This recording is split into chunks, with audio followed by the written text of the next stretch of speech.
넌 요즘 참 달라졌어. 평생 친구라고 믿었던 누구랑은 사람이 다르겠는데. 어느 날 제게 이렇게 말했습니다. 그날 이후 저는 사람 보는 눈이 완전히 바뀌었습니다. 나이 들어서 진짜 친구를 알아보는 법, 오늘은 그 이야기를 해보려 합니다. 어느 겨울이었습니다. 아침에 일어나는데 몸이 영 이상했어요. 어지럽고 기운이 하나도 없더라고요. 그냥 감기겠지. 처음엔 대수롭지 않게 생각했습니다. 나이 들면 몸이 원래 이런 거라고 여겼죠. 그런데 이틀째 되던 날 화장실 가다가 그만 쓰러지고 말았습니다. 급하게 병원에 실려갔고 의사 선생님은 당분간 입원하셔야겠습니다라고 했어요. 혈압도 높고 몸 상태가 좋지 않다는 거였죠. 병실에 누워 있으니 참 외로웠습니다. 천장만 멍하니 바라보고 있으면 이상하게 서러운 생각이 들더라고요. 자식들한테는 괜찮다고 걱정하지 말라고 했습니다. 바쁜데 무슨 짐을 더 지우겠어요. 그렇게 혼자 버티고 있었죠. 사흘째 되던 날이었을 겁니다. 병실 문이 열리는 소리가 들렸어요. 누군가 조용히 들어오는 발소리. 고개를 돌렸더니 웬 사람이 귤한 상자를 들고 서 있더군요. 순자야? 깜짝 놀랐습니다. 순자는 5년 전쯤 서울로 이사간 뒤로 가끔 명절에만 연락하던 친구였거든요. 괜찮다더니 얼굴이 왜 이래? 순자는 귤 상자를 침대 옆 탁자에 놓고는 의자를 끌어당겨 제 곁에 앉았습니다. 어떻게 알았어? 동네 순이한테 들었어. 내가 입원했다고. 순자는 아무렇지 않게 말했지만 저는 그 순간 눈물이 날 것 같았습니다. 서울에서 여기까지 2시간은 좋게 걸립니다. 게다가 순자도 무릎이 안 좋아서 오래 앉아 있는 것도 힘들어하는 사람인데 미안해. 괜히 오느라 힘들었을 텐데. 뭐가 미안해. 친구 아파 죽겠다는데 가만히 있어? 순자는 귤을 하나 까서 제 입에 넣어 주었습니다. 이거 달아. 먹어봐. 귤이 입안에서 톡 터지는 순간 제 마음도 같이 터질 것 같았습니다. 사실 그동안 참 많은 사람들한테 연락을 받았어요. 카톡으로 괜찮아? 빨리 나 이런 메시지들. 고마운 마음은 있었지만 이상하게 그 말들이 제 마음까지는 안 닿더라고요. 그런데 순자는 달랐습니다. 아무 말도 안 했어요.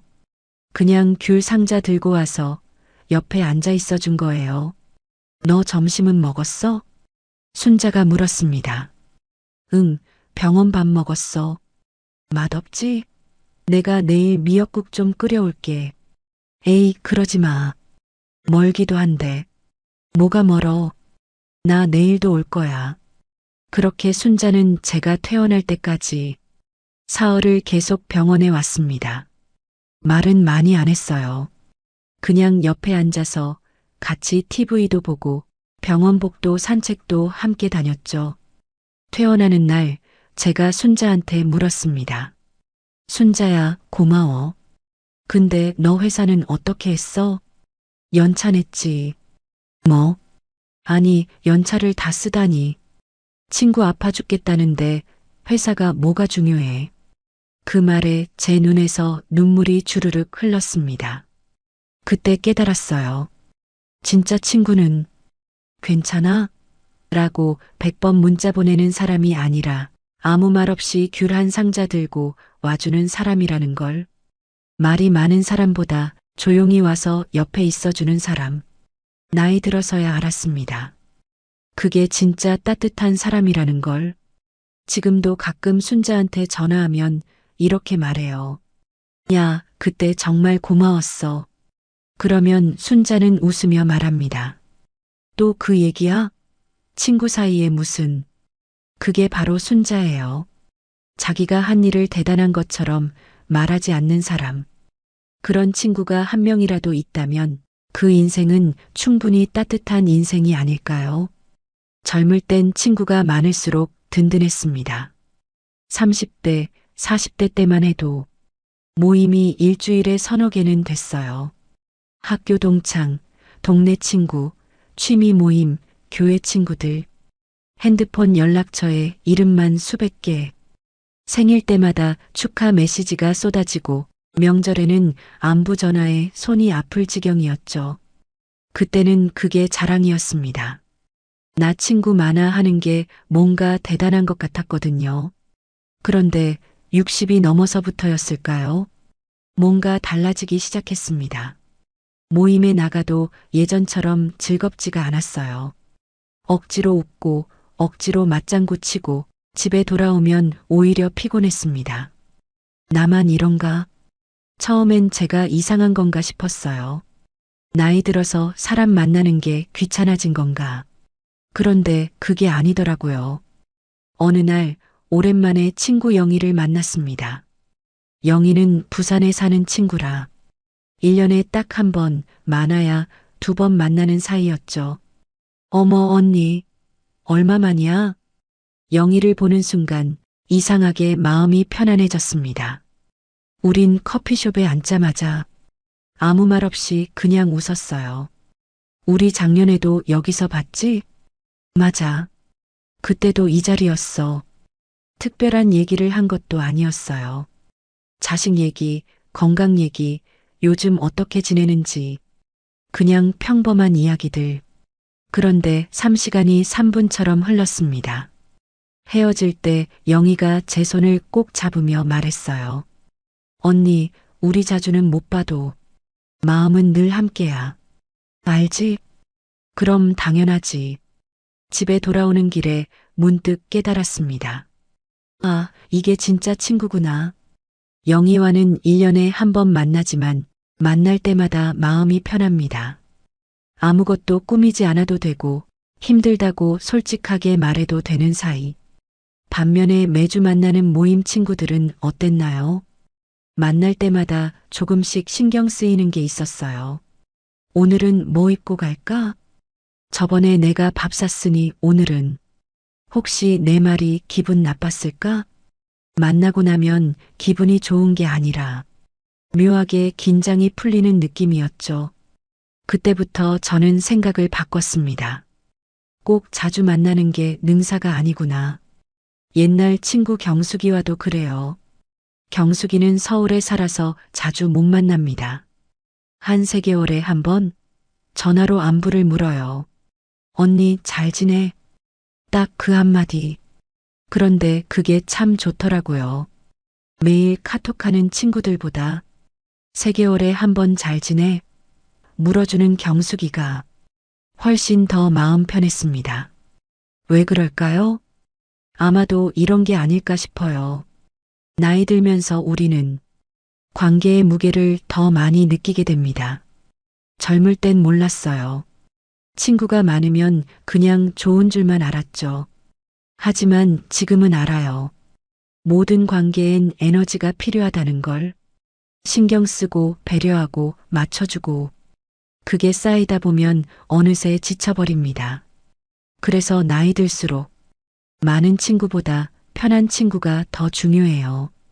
자주 만나는 친구보다 마음 맞는 친구가 더 소중하고요. 요즘 제 핸드폰 연락처를 보면 예전보다 훨씬 줄어들었습니다. 30대 때는 300명 넘게 있었는데 지금은 50명 정도? 그런데 이상하게 외롭지 않아요. 오히려 마음이 더 가벼워졌습니다. 진짜 필요할 때 전화할 수 있는 사람. 1년에 한 번 만나도 어제 본 것처럼 편한 사람. 말 안 해도 내 마음을 알아주는 사람. 그런 친구가 딱 5명만 있으면 인생은 충분히 따뜻합니다. 어느 날 영희한테 이런 얘기를 했어요. 야, 우리 이제 자주는 못 만나도 마음만은 늘 함께 있자. 그랬더니 영희가 웃으면서 말했습니다.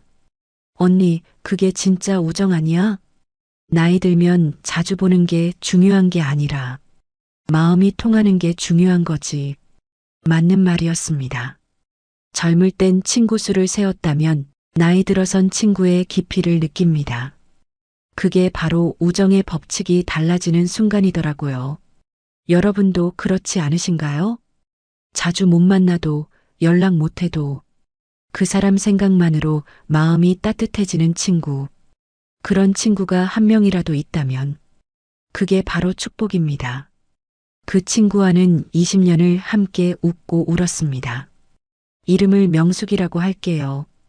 명숙이와 저는 40대 초반에 처음 만났어요. 아이들 유치원이 같아서 자연스럽게 친해졌죠. 처음엔 그냥 학부모 모임에서 인사하는 사이였는데 어느 날 명숙이가 먼저 말을 걸었습니다. 언니 애랑 우리 애랑 친하대요. 한번 같이 밥 먹을래요? 그렇게 시작된 인연이었습니다. 명숙이는 참 좋은 친구였어요. 제가 힘들 때 제일 먼저 달려와 주는 사람이었고, 속상한 일 있으면 밤새 전화로 얘기 들어주던 사람이었죠. 저도 명숙이한테 그랬고요. 명숙이 시어머니 돌아가셨을 때 장례식장에서 3일 밤을 함께 지샜습니다. 언니 없었으면 어쩔 뻔했어. 명숙이는 그때 제 손을 꼭 잡고 울었어요. 우린 정말 자주 만났습니다. 하루에도 몇 번씩 전화하고 일주일에 3번은 커피숍에서 만났죠. 서로 집안일까지 다 알고 지냈어요. 명숙이 남편이 술 먹고 늦게 들어온 날도 알고 제 큰딸이 시험 몇 점 받았는지도 알고 그게 당연한 줄 알았습니다. 친구란 원래 그런 거라고 생각했으니까요. 그런데 언제부터였을까요? 명숙이가 조금씩 달라지기 시작했습니다. 제가 전화하면 요즘 바빠서라는 말이 많아졌고 만나자고 하면 다음에라는 대답이 늘어났어요. 처음엔 정말 바쁜가 보다 싶었습니다. 명숙이도 나이 들면서 챙겨야 할 게 많아졌을 테니까요. 그래서 조금 참았어요. 내가 너무 자주 연락하나? 부담스러울 수도 있겠다. 그렇게 3개월쯤 지났을까요? 어느 날 오랜만에 명숙이를 만났습니다. 동네 카페에서 차를 마시는데 제가 요즘 힘든 일을 털어놨어요. 명숙아, 나 요즘 잠이 안 와. 밤만 되면 이것저것 생각나서 뒤척이고. 그랬더니 명숙이가 말했습니다. 언니, 요즘 왜 이렇게 예민해졌어? 그 순간 이상하게 가슴이 철렁했습니다. 예민해졌다고? 응. 전에는 안 그랬잖아. 요즘 뭔가 작은 일에도 예민하게 반응하는 것 같아. 명숙이는 웃으면서 말했어요. 농담처럼 가볍게. 그런데 저는 웃을 수가 없었습니다. 예민해졌다는 그 말이 왜 그렇게 마음을 찔렀는지 모르겠어요. 집에 돌아오는 내내 그 말이 머릿속을 맴돌았습니다. 내가 예민해진 걸까? 처음엔 제 탓을 했어요. 나이 들면서 성격이 까칠해진 건 아닌가. 명숙이 말이 맞을 수도 있다고 생각했죠. 그런데 며칠이 지나도 그 말이 계속 아팠습니다. 왜 아팠을까요? 곰곰이 생각해 봤어요. 명숙이는 제가 왜 잠을 못 자는지 물어보지 않았습니다. 무슨 일이 있었는지, 왜 힘든지, 어떻게 도와줄 수 있는지 그 어떤 것도 묻지 않았어요. 그냥 예민해졌다고만 했죠. 그때 깨달았습니다. 명숙이의 그 말은 저를 걱정해서 한 말이 아니었어요. 귀찮아서 던진 말이었습니다. 너 요즘 좀 피곤하게 구네. 그만 좀 해. 속뜻은 그런 거였던 것 같아요. 20년 동안 함께 울고 웃었던 사이인데 이제는 제 힘든 얘기가 부담스럽고 귀찮은 일이 된 거죠. 그 후로 명숙이한테 연락을 끊지는 않았어요. 하지만 예전처럼 속마음을 털어놓지는 않게 됐습니다. 요즘 어때? 응, 잘 지내. 너는? 나도. 겉으로만 안부를 묻는 사이가 됐죠. 한동안 서운했습니다. 20년이나 함께 했는데 이렇게 멀어지는 게 믿기지 않았거든요. 그런데 시간이 지나면서 오히려 마음이 편해지더라고요. 아, 명숙이는 나한테 그 정도였구나. 인정하고 나니까 오히려 후련했습니다. 그리고 깨달았어요. 오래 알았다고, 자주 만났다고, 그게 진짜 친구는 아니라는 걸.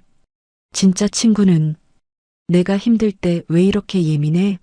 라고 말하는 사람이 아니라 무슨 일 있어? 라고 먼저 물어주는 사람이더라고요. 내 말이 귀찮은 게 아니라 내 아픔이 자기 일처럼 느껴지는 사람. 그런 사람이 진짜 친구였습니다. 명숙이와의 인연을 후회하지는 않아요. 20년 동안 함께 웃었던 순간들은 진짜였으니까요. 다만 이제는 알아요. 모든 인연에는 때가 있다는 걸. 어떤 인연은 평생 가고 어떤 인연은 여기까지만 가는 거더라고요. 그게 슬프지만 그게 현실입니다. 요즘은 명숙이 생각이 나면 이렇게 중얼거려요. 그래도 좋은 시절이었어. 고마웠어. 미워하지 않습니다. 그냥 이제는 다른 길을 가는 사람일 뿐이에요. 여러분도 혹시 그런 친구 있으신가요?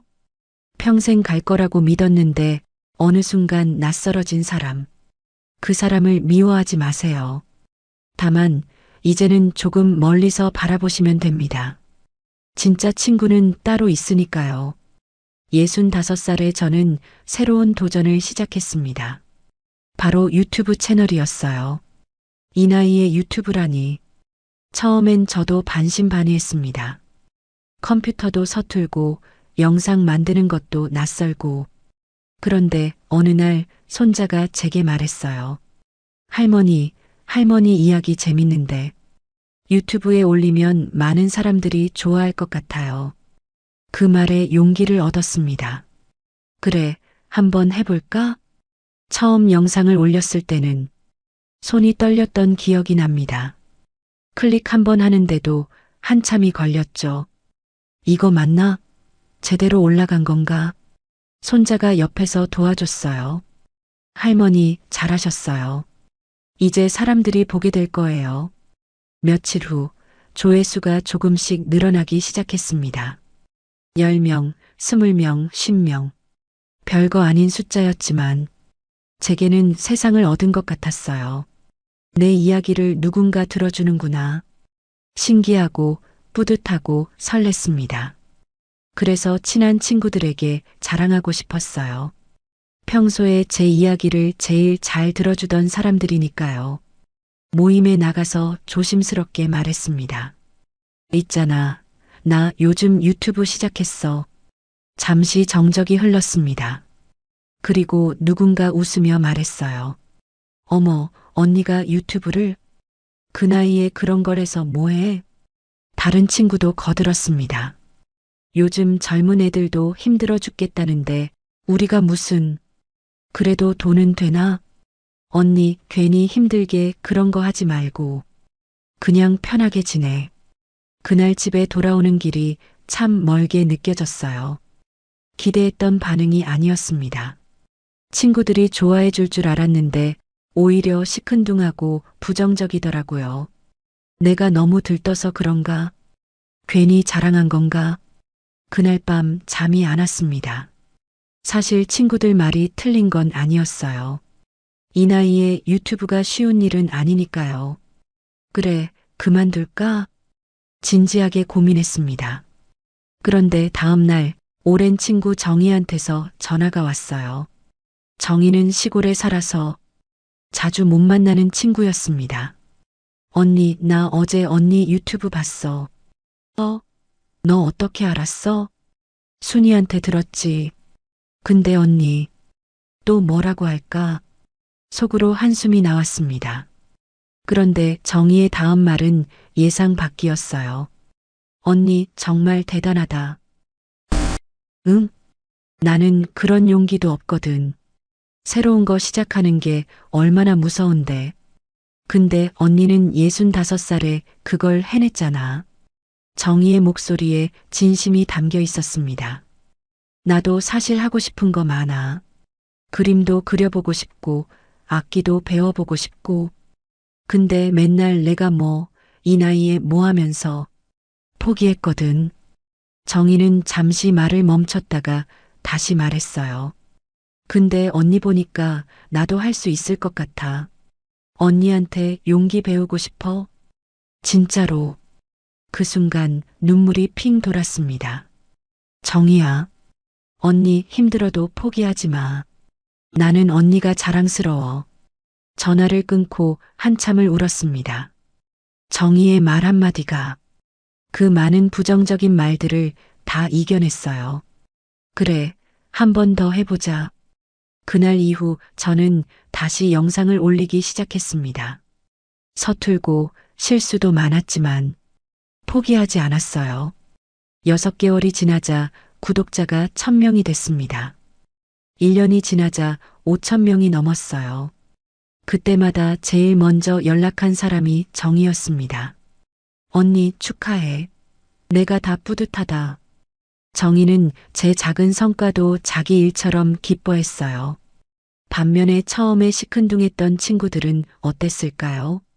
나중에 구독자가 늘어나니까 어머, 언니 대박 났네 하면서 관심을 보이더라고요.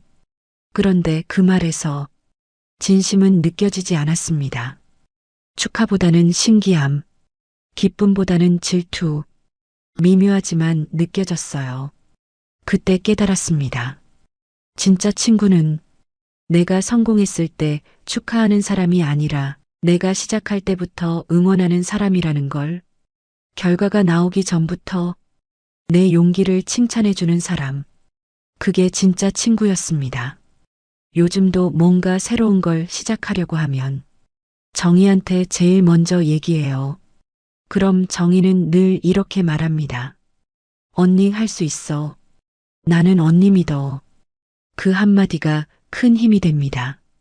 반대로 제가 정희한테도 그렇게 하려고 노력해요. 정희가 뭔가 새로운 걸 시작하면 제일 먼저 응원의 메시지를 보냅니다. 정희야, 너라면 잘할 수 있어. 우리는 서로의 응원단이 되어줍니다. 나이 들수록 느끼는 게 있어요. 질투하는 친구보다 박수 쳐주는 친구가 훨씬 귀하다는 것. 내 기쁨을 시샘하지 않고 진심으로 함께 기뻐해주는 사람. 그런 친구가 한 명이라도 있다면 어떤 도전도 두렵지 않습니다. 여러분 곁에도 그런 친구 있으신가요? 당신이 새로운 일을 시작할 때 할 수 있어라고 말해주는 사람. 그 사람을 꼭 붙잡고 계세요. 그리고 여러분도 누군가에게 그런 친구가 되어주세요. 너 정말 대단해. 나도 내 용기 배우고 싶어. 그 한마디가 누군가의 인생을 바꿀 수도 있으니까요.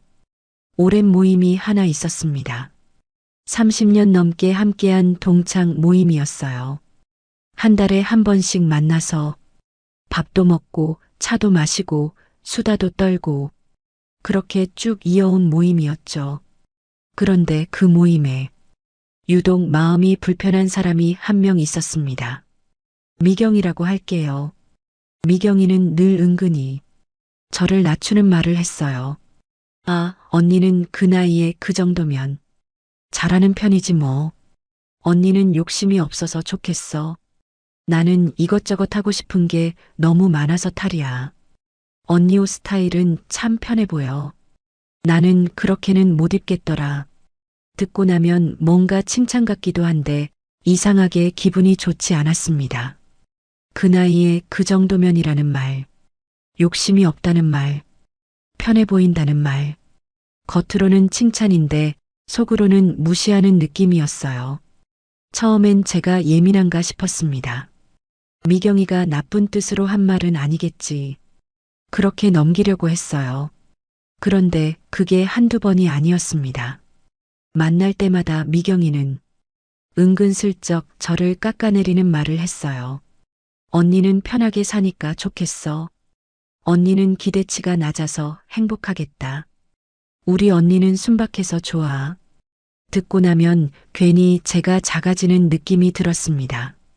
마치 제가 뭔가 모자란 사람, 아무것도 모르는 사람처럼 느껴졌어요. 집에 돌아오면 자꾸 그 말들이 떠올랐습니다. 내가 정말 기대치가 낮은 걸까? 내가 욕심이 없는 걸까? 나는 편하게만 사는 걸까? 아니었어요. 저도 열심히 살고 있었습니다. 저도 꿈이 있고 하고 싶은 게 있었어요. 다만 미경이처럼 과시하지 않았을 뿐이죠. 그런데 왜 미경이는 저를 그렇게 무시하는 걸까요? 곰곰이 생각해 봤습니다. 아마도 미경이는 자기가 우위에 서고 싶었던 것 같아요. 누군가를 낮춰야 자기가 높아 보이니까요. 그래서 늘 저를 타깃으로 삼았던 거죠. 어느 날 모임에서 제가 말했습니다. 나 요즘 새로운 취미 배우고 있어. 수채화인데 참 재밌더라. 그랬더니 미경이가 웃으며 말했어요. 어머, 언니가 그림을? 언니 나이에 새로 배우기 힘들 텐데 대단하네. 또 그 말투였습니다. 언니 나이에라는 말. 그 순간 저는 깨달았어요. 아, 이 사람은 절대 안 변하겠구나. 30년을 알고 지냈지만 미경이는 늘 이런 식이었어요. 그리고 그날 결심했습니다. 이제 그만 만나자. 다음 달 모임에 나가지 않았습니다. 그 다음 달에도 그 다음 달에도 처음엔 사람들이 전화했어요. 언니, 왜 안 나와? 무슨 일 있어? 아니, 요즘 좀 바빠서. 거짓말이었습니다. 그냥 더 이상 미경이를 보고 싶지 않았어요. 몇몇 친구들은 서운해했습니다. 우리 30년 넘게 만났잖아. 언니 없으니까 허전해. 미안했어요. 다른 친구들은 좋은 사람들이었으니까요. 그런데 제 마음이 더 중요했습니다. 미경이 한 명 때문에 모임 갈 때마다 긴장하고 집에 와서도 상처받고 그게 더 이상 견딜 수 없었어요. 모임을 끊고 나니 마음이 한결 가벼워졌습니다. 더 이상 누군가의 말에 제 자존감이 흔들리지 않았어요. 그리고 깨달았습니다. 친구는 나를 편하게 만드는 사람이지 작게 만드는 사람이 아니라는 걸. 나를 존중하지 않는 관계는 아무리 오래되어도 굳이 지킬 필요가 없다는 걸. 섭섭해하는 친구들한테는 따로 연락했습니다. 미안해. 그 모임은 이제 안 나갈 것 같아. 대신 우리 둘이 가끔 만나자. 그렇게 진짜 좋은 친구들과는 따로 만나기 시작했어요. 미경이는 없지만 오히려 더 편하고 즐거운 시간이었습니다. 나이 들어서 배운 교훈이 있어요. 모든 관계를 지킬 필요는 없다는 것. 나를 소모시키는 사람, 나를 무시하는 사람, 나를 불편하게 만드는 사람. 그런 사람과는 거리를 두는 게 오히려 현명합니다. 오래 알았다고, 자주 만났다고, 그게 의무는 아니에요. 내 마음이 편한 게 가장 중요합니다. 여러분도 혹시 그런 사람 있으신가요? 만나고 나면 기분이 묘하게 나쁜 사람, 나를 은근히 무시하는 사람, 그 사람과의 관계 한번 정리해 보세요. 용기가 필요하지만 정리하고 나면 마음이 훨씬 가벼워집니다. 나를 존중하는 사람들과만 시간을 보내세요. 그게 나이 들어서 스스로를 지키는 방법입니다. 친구 선영이와는 50년을 알고 지냈습니다. 중학교 때부터 친구였으니까요. 선영이는 참 좋은 친구였어요. 밝고 재미있고 의리도 있고 젊을 땐 정말 많이 웃고 다녔던 사이였죠. 그런데 나이가 들면서 선영이가 조금씩 달라지기 시작했습니다. 제가 뭔가 좋은 일이 생기면 선영이의 반응이 미묘했어요. 그래, 잘 됐네. 말은 축하인데 표정은 그렇지 않았습니다. 처음엔 제가 오해하는 줄 알았어요. 그런데 몇 번 더 겹치니까 확실히 느껴지더라고요. 제가 손자 자랑을 하면 선영이는 자기 손자 자랑으로 맞받았고, 제가 여행 다녀온 얘기를 하면 선영이는 자기는 더 좋은 곳 다녀왔다고 했어요. 제가 건강검진 결과가 좋게 나왔다고 하면 선영이는 자기는 의사한테 칭찬받았다고 했고요. 늘 비교하고 늘 경쟁하고 그게 점점 심해졌습니다. 그러다가 결정적인 순간이 왔어요. 제가 유튜브 채널이 잘 되기 시작했을 때였습니다. 구독자도 늘고 댓글도 많이 달리고 어느 날 선영이가 제게 전화했어요. 야, 너 요즘 잘 나가더라. 유튜브 대박 났다면서? 아니야, 그 정도는 아니고. 나도 좀 자극받았어. 솔직히 그 말에 가슴이 철렁했습니다. 자극받았다는 말. 축하가 아니라 질투였어요. 전화를 끊고 한참을 생각했습니다. 이제 선영이도 끊어야 하나? 앞서 말했던 미경이처럼 선영이도 정리해야 하는 걸까? 50년 우정이지만 이렇게 질투하는 사람과 계속 친구로 지낼 수 있을까? 며칠을 고민했어요. 그런데 문득 이런 생각이 들었습니다. 선영이는 미경이와 다르지 않나? 미경이는 저를 무시했어요. 은근히 깎아내리고 작게 만들었죠. 그런데 선영이는 달랐습니다. 질투는 했지만 제 뒤에서 나쁜 말을 하지는 않았어요. 오히려 다른 사람들한테는 우리 친구 대단해하고 자랑했다는 얘기를 들었습니다. 그리고 제가 정말 힘들었을 때 선영이가 가장 먼저 달려왔던 기억도 났어요.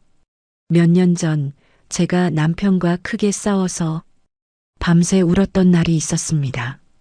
그때 새벽 2시에 선영이한테 전화했어요. 선영아, 나 너무 힘들어. 선영이는 잠결에도 지금 갈게 하고 바로 달려왔습니다. 그날 밤을 함께 지새우며 제 이야기를 다 들어줬어요. 그런 선영이었습니다. 질투는 하지만 미워하지는 않는 사람.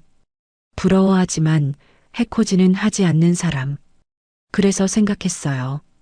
완전히 끊을 필요는 없겠다. 대신 거리를 조금 조정하기로 했습니다.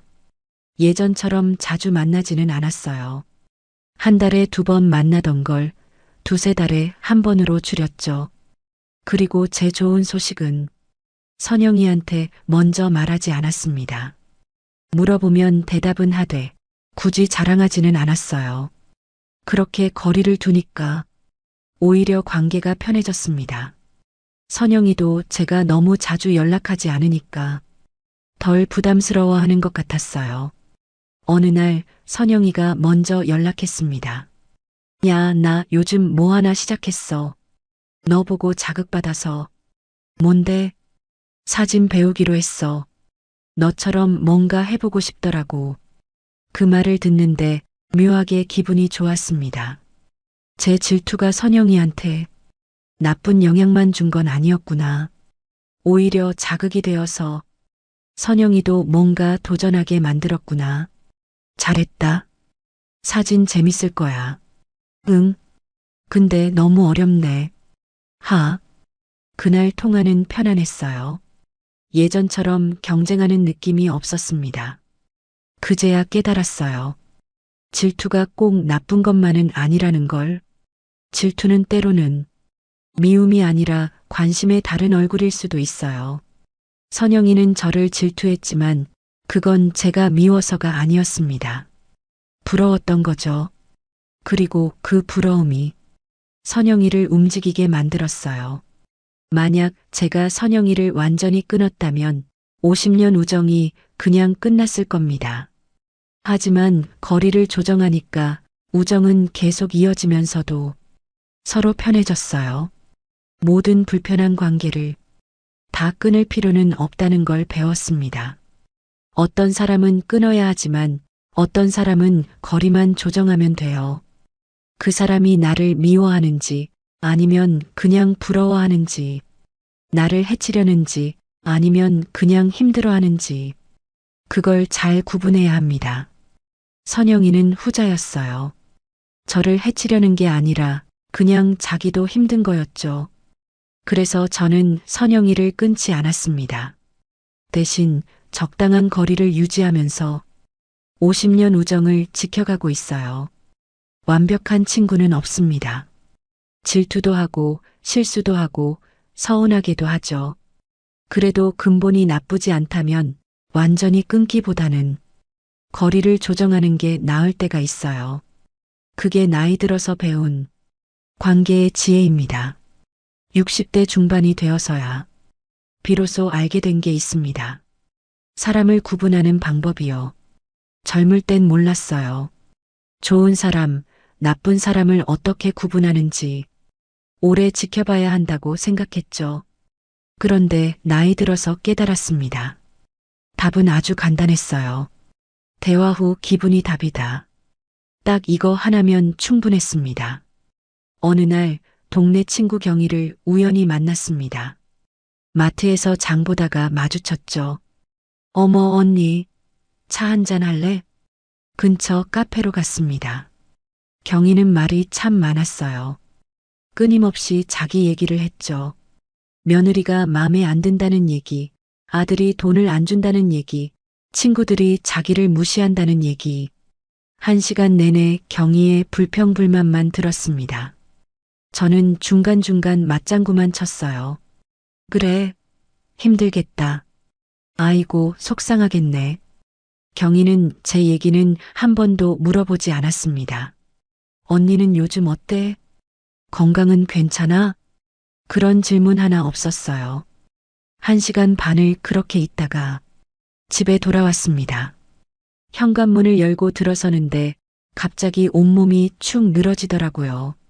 아, 피곤해. 이상했어요. 그냥 앉아서 차만 마셨는데 왜 이렇게 피곤할까? 그리고 마음이 묘하게 무거웠습니다. 침대에 누워서 생각했어요. 왜 이렇게 기분이 안 좋지?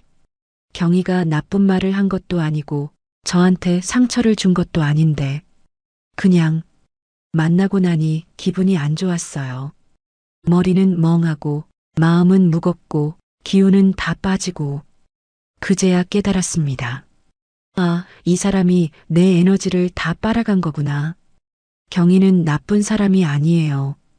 고의로 저를 힘들게 한 것도 아니고요. 그런데 경희와 있으면 제 에너지가 소모됐습니다. 경희의 부정적인 말들, 끝없는 불평불만, 일방적인 대화. 그게 저를 지치게 만들었던 거예요. 그 후로 저는 사람을 만날 때마다 주의 깊게 관찰했습니다. 이 사람과 대화한 후 내 기분은 어떨까? 신기하게도 패턴이 보였어요. 어떤 사람을 만나면 집에 가는 길이 가벼웠습니다. 기분이 좋고 웃음이 나고 내일이 기대되고 반대로 어떤 사람을 만나면 집에 가는 길이 무거웠어요. 기운이 빠지고 마음이 답답하고 혼자 있고 싶고 순자를 만나고 나면 마음이 따뜻했어요. 정의를 만나고 나면 용기가 났고요. 하지만 경희를 만나고 나면 피곤했죠. 그때 이런 기준을 세웠습니다. 만나고 나서 기분이 좋아지는 사람은 만나고 기분이 나빠지는 사람은 거리를 두자. 간단하지만 명확한 기준이었어요.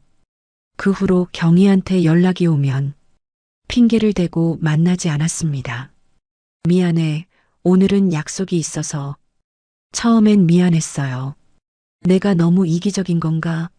하지만 이기적인 게 아니었습니다. 나를 지키는 거였어요. 나이가 들수록 남은 에너지가 많지 않습니다.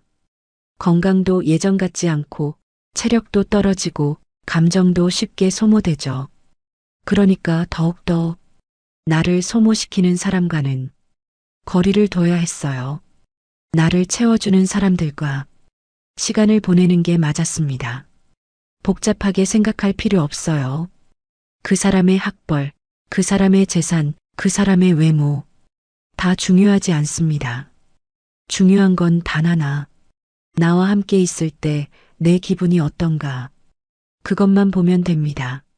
함께 있으면 괜히 피곤해지고 대화 후엔 마음이 무거워지는 사람. 그게 바로 신호예요. 이 사람은 나한테 해가 된다. 아무리 오래 알았어도 아무리 자주 만났어도 그 사람이 나를 소모시킨다면 그건 인연이 아니라 짐입니다. 이제 저는 확실히 압니다. 좋은 사람을 구분하는 방법은 머리로 판단하는 게 아니라 가슴으로 느끼는 거예요. 대화 후 당신의 기분, 그게 바로 답입니다. 여러분도 한번 생각해 보세요. 최근에 만난 사람들 중에 누구는 만나고 나서 기분이 좋았고, 누구는 만나고 나서 기분이 안 좋았는지, 그걸 잘 관찰하세요. 그리고 기분 나쁘게 만드는 사람과는 조금씩 거리를 두세요. 미안해할 필요 없습니다. 당신의 마음을 지키는 것, 그게 가장 중요하니까요. 나이 들어서 배운 가장 큰 지혜. 내 기분을 믿어라. 그게 나를 지키는 첫 번째 방법입니다. 70이 넘어서 깨달은 게 있습니다. 평생 좋은 친구를 찾아 헤맸는데 정작 중요한 건 따로 있었더라고요. 좋은 친구를 만나는 것보다 내가 먼저 그런 사람이 되는 것. 그게 진짜 답이었습니다. 돌이켜보면 제가 많이 섭섭해했어요. 왜 아무도 내 생일을 챙겨주지 않을까? 왜 아무도 먼저 연락하지 않을까? 왜 나한테는 이런 친구가 없을까? 늘 받기만 바랐던 것 같습니다. 그런데 어느 날 문득 이런 생각이 들었어요. 나는 친구들한테 뭘 해줬지? 곰곰이 생각해 봤습니다. 친구 생일을 챙긴 적이 있나? 친구한테 먼저 연락한 적이 있나? 친구가 힘들 때 달려간 적이 있나? 부끄럽게도 별로 없었습니다. 저도 늘 바쁘다는 핑계로 친구들한테 소홀했던 거죠. 그날 이후 저는 달라지기로 했습니다. 내가 먼저 하자. 가장 먼저 한 일은 친구들 생일을 달력에 다 적어 놓는 것이었어요. 그리고 생일 일주일 전에 알람을 맞춰놨습니다. 순자 생일 11월 15일, 영의 생일 12월 3일, 정의 생일 1월 20일. 알람이 울리면 먼저 전화를 걸었습니다. 순자야, 다음 주 내 생일이네. 우리 밥 한번 먹자. 친구들은 깜짝 놀랐어요. 어머, 언니가 내 생일을 기억하고 있었어? 당연하지. 우리 몇 년 친군데. 사실 전에는 기억도 못했었는데. 이제는 달력에 다 적어놨으니까요. 그렇게 하나씩 실천했습니다. 일주일에 한 번씩은 친구한테 먼저 안부 문자를 보냈어요. 정희야, 잘 지내? 오늘 날씨 춥네. 딱 한 줄. 그게 다였지만 친구들은 좋아했습니다. 언니 고마워. 생각해줘서. 그리고 친구가 아프다는 소식을 들으면 무조건 찾아갔어요. 예전 같으면 빨리 나아하고 문자만 보냈을 텐데 이제는 직접 갔습니다. 귤 한 상자라도 들고 얼굴이라도 보러. 순자가 제게 그랬던 것처럼요. 신기한 일이 일어났습니다. 제가 먼저 베풀기 시작하니까 친구들도 저한테 먼저 연락하기 시작했어요. 언니, 나 오늘 시간 있어? 차 한잔 하러 나와. 언니, 이거 맛있어서 샀는데 나눠 먹으려고. 예전에는 제가 서운해했던 것들을 이제는 친구들이 먼저 해주더라고요. 왜 그럴까요? 곰곰이 생각해 봤습니다. 아마도 이런 것 같아요. 사람은 거울이라는 것. 내가 먼저 관심을 주면 상대방도 관심을 돌려줍니다. 내가 먼저 안부를 물으면 상대방도 안부를 물어요. 내가 먼저 손을 내밀면 상대방도 손을 잡아줍니다. 너무 당연한 이치인데 왜 이제야 알았을까요? 70년을 살아오면서 늘 받기만 바랐던 제 자신이 부끄러웠습니다. 또 하나 실천한 게 있어요. 용서하기였습니다. 예전에 저한테 상처 줬던 친구들, 서운했던 일들, 그걸 다 내려놓기로 했어요. 명숙이가 예민해졌다고 말했던 것도, 선영이가 질투했던 것도, 미경이가 저를 무시했던 것도 다 용서했습니다. 그래, 그럴 수도 있지. 사람이 완벽할 수는 없으니까. 용서하고 나니까 마음이 한결 가벼워졌어요. 그리고 이상하게도 그 친구들과의 관계도 좋아졌습니다. 제가 먼저 마음을 열으니까 상대방도 조금씩 달라지더라고요. 물론 모든 관계가 다 회복된 건 아니에요. 끝까지 안 맞는 사람도 있고 거리를 두는 게 나은 사람도 있었죠. 그래도 괜찮았습니다. 중요한 건 제가 먼저 노력했다는 것. 제가 먼저 손을 내밀었다는 것. 그걸로 충분했어요. 요즘은 거울 앞에 서면 제 자신한테 물어봅니다. 오늘 나는 누군가에게 좋은 친구였나? 친구한테 먼저 안부를 물었나? 친구의 말을 끝까지 들어줬나? 친구를 진심으로 축하해줬나? 그렇게 하나씩 점검해요. 그리고 부족한 부분이 있으면 내일은 더 잘하려고 노력합니다. 어느 날 순자가 제게 말했어요. 언니, 요즘 많이 달라진 것 같아. 더 따뜻해졌어. 그 말을 듣는데 눈물이 날 것 같았습니다. 내가 달라지니까 사람들이 느끼는구나. 그게 참 뿌듯했어요. 이제 저는 압니다. 좋은 친구를 만나는 게 하늘이 주는 복이라면 좋은 친구가 되는 건 내가 만드는 복이라는 걸, 그리고 내가 만드는 복이 훨씬 더 확실하다는 걸요. 나이 들어서 가장 잘한 일이 뭐냐고 누가 물어보면 저는 이렇게 대답할 거예요. 내가 먼저 좋은 친구가 되려고 노력한 것. 그게 제 인생 후반전이 가장 큰 변화였습니다. 여러분도 한번 해보세요. 좋은 친구를 찾으려고만 하지 말고 내가 먼저 그런 사람이 되어 보세요. 먼저 안부를 물어보고, 먼저 생일을 챙겨주고, 먼저 손을 내밀어 보세요. 그러면 놀라운 일이 일어납니다. 내 곁에 진짜 친구들이 하나둘 모이기 시작할 거예요. 그게 바로 나이 들어서 깨닫는 우정의 비밀입니다. 받으려고만 하지 말고 먼저 주세요. 그게 진짜 친구를 만드는 가장 확실한 방법입니다. 아버지는 평생 이렇게 말하셨습니다. 여자는 시집 가면 끝이다. 그러나 장례가 끝난 날 은행에서 우연히 마주한 진실이 모든 걸 바꿔놓았습니다. 숨겨진 금고, 그리고 딸에게만 남긴 편지. 오늘은 차별이라 믿었던 말 속에 숨어있던 진짜 사랑의 이야기를 들려드립니다. 김은희 씨는 올해 52살입니다. 결혼 후 전업주부로 살며 아이 둘을 키웠습니다. 그녀의 어린 시절을 돌이켜보면 늘 비교의 연속이었습니다. 오빠 김정호 씨와는 2살 차이. 하지만 집안에서의 대우는 하늘과 땅만큼 달랐습니다. 아침 식탁에서부터 차이가 났습니다.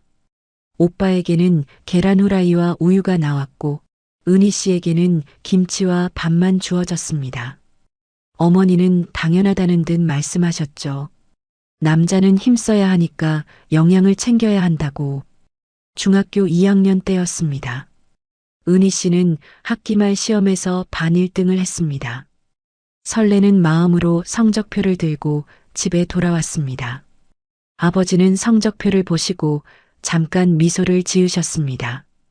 하지만 곧 진지한 표정으로 돌아오셨죠. 그리고 한마디 하셨습니다. 집안의 큰일은 아들이 지켜야 한다. 그 순간 은희 씨의 가슴이 무너져 내렸습니다. 아무리 열심히 해도 인정받을 수 없다는 걸 깨달았으니까요. 고등학교 3학년 겨울이었습니다. 은희 씨는 대학 진학을 꿈꾸고 있었습니다. 성적도 충분했고 담임 선생님도 추천해 주셨습니다. 하지만 아버지의 결정은 단호했습니다.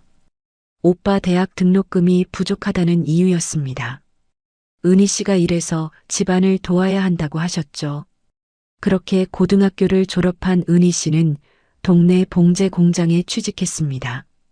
20살의 나이에 아침 8시부터 밤 10시까지 하루 14시간을 재봉틀 앞에서 보냈습니다. 손끝이 바늘에 찔려 피가 나도 쉴 수 없었습니다.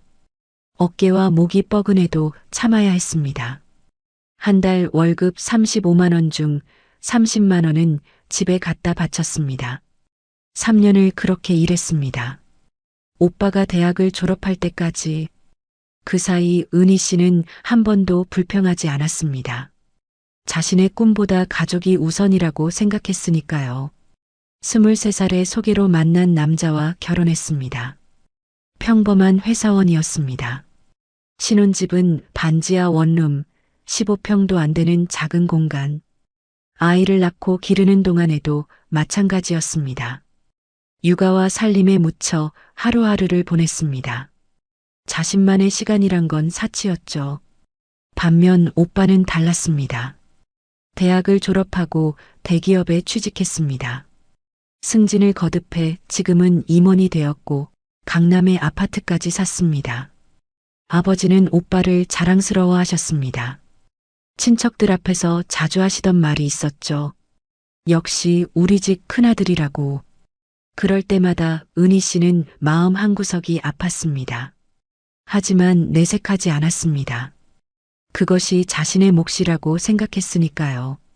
그런데 이상한 일이 있었습니다. 어느 날 어머니가 넌지시 말씀하셨어요. 아버지 방에 은희 씨의 상장들이 액자에 걸려 있다고. 중학교 때 받은 그 1등 상장까지 모두 간직하고 계셨던 겁니다. 은희 씨는 의외였습니다. 늘 차별받는다고 생각했는데 아버지가 자신의 성적을 자랑스러워하고 계셨다니. 하지만 그것도 잠깐이었습니다. 아버지는 여전히 은희 씨에게 차갑게 대하셨습니다. 집안 대소사에서도 은희 씨의 의견은 무시당했죠. 세월이 흘러 은희 씨는 52살이 되었습니다. 두 아이도 모두 성인이 되었습니다. 하지만 그녀의 삶에는 여전히 무언가 빠진 듯한 느낌이 있었습니다.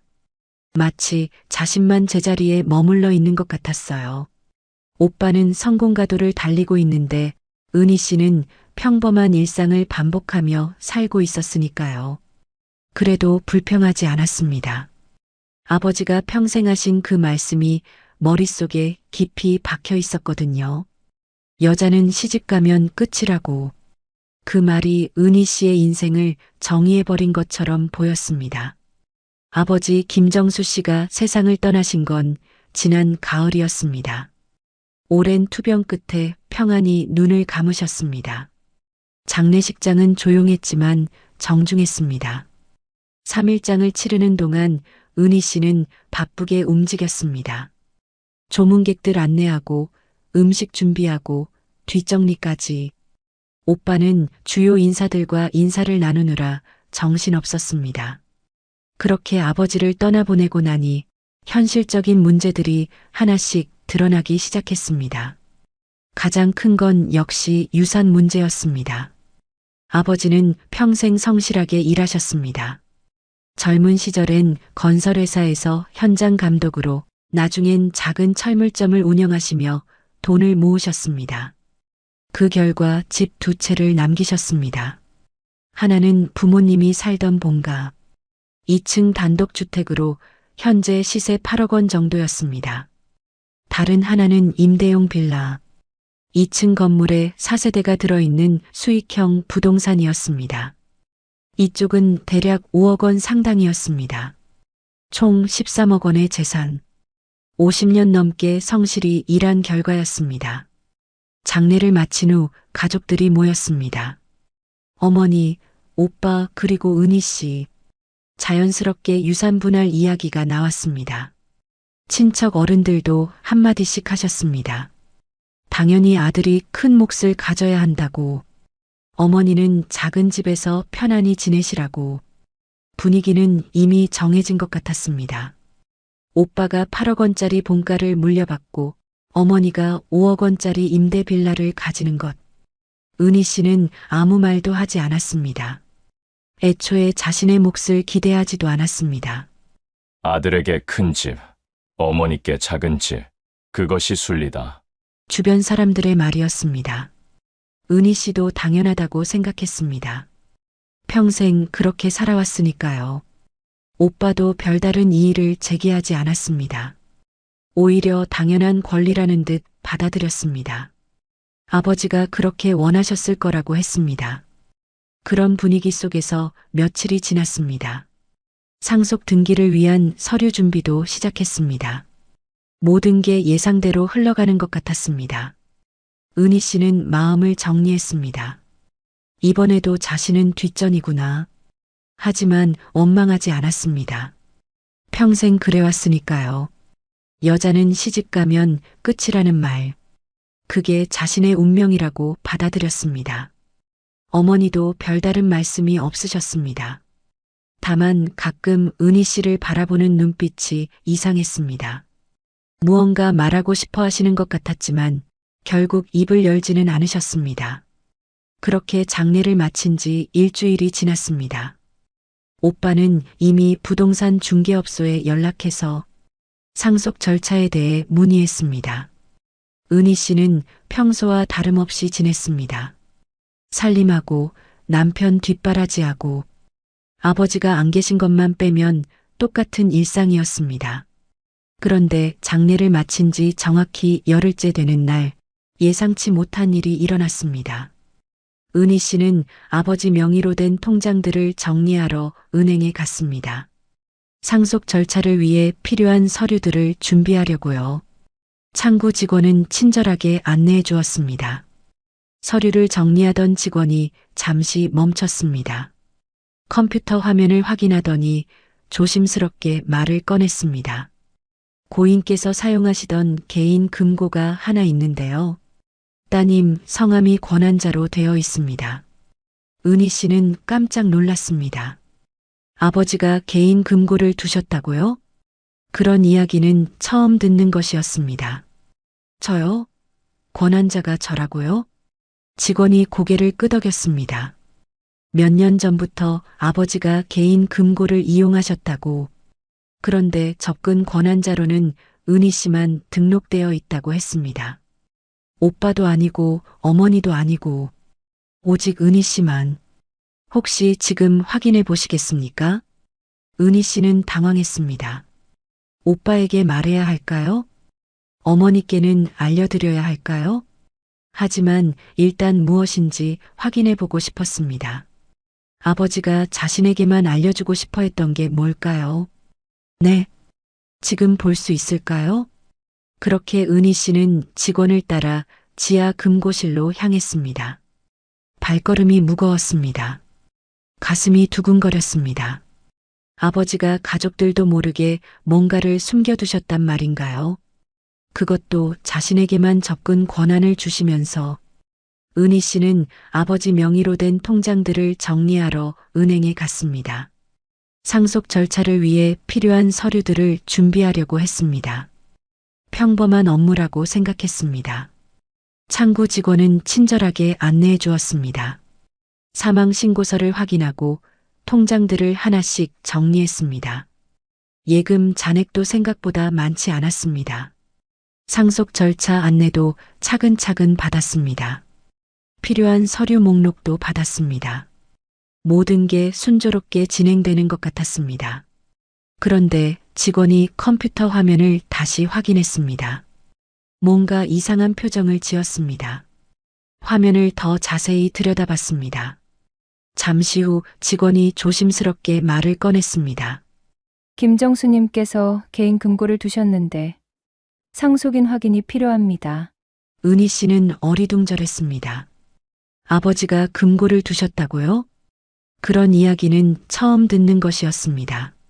직원이 화면을 돌려 보여주었습니다. 김정수라는 이름과 함께 금고 번호가 표시되어 있었습니다. 5년 전부터 이용하고 계셨다고 했습니다. 5년 전이라면 아버지가 건강하실 때였습니다. 왜 가족들에게 말씀하지 않으셨을까요?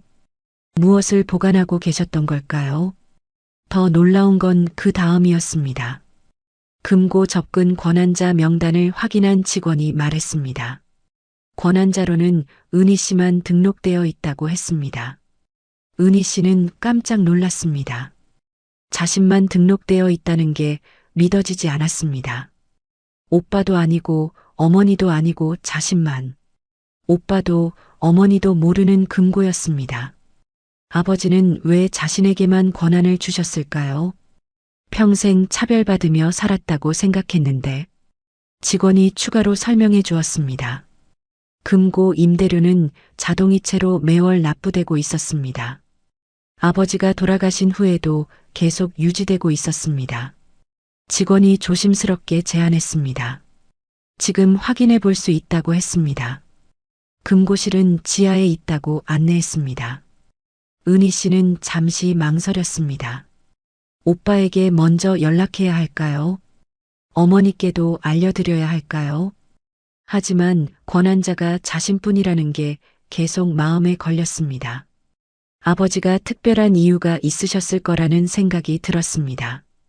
혼자서라도 먼저 확인해 보고 싶었습니다. 은희 씨는 고개를 끄덕였습니다. 지금 당장 확인해 보겠다고 했습니다. 직원이 안내해 주겠다고 일어났습니다. 엘리베이터를 타고 지하로 내려갔습니다.